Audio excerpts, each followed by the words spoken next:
da ngaa bëgg a montage lu vidéo bu mel nii yónnee ma photo yi ci 76 524 25 71 comme niñ ko waxee woon du gratuit da ngay fay lu l'islam di tere bu mu nekk ci photo yi.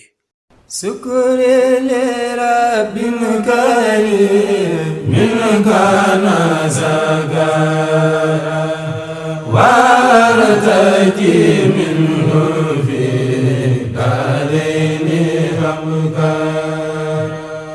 Asalaamaaleykum wa rahmatullahi wa barakaatu. Sëriñ Jili Si Touba Gassane moo leen di yëgal màggal bu ñuy amal le 1er février 2020 incha allahu rabbi ñu jagleel ko famille Ale Samb ak Abibu Ndaw ak diggante Gassane ak Sagata ñëpp rek ñu ngi leen ciy woo ci li nga xamante ni mooy bés boobu noonu. kon mi ngi noonu màggal gi samedi lay doon le 1er février 2020 ci Touba Gassane sëñ bi nee na mi ngi woo ñëpp mi ngi invité ñëpp wasalaamaaleykum.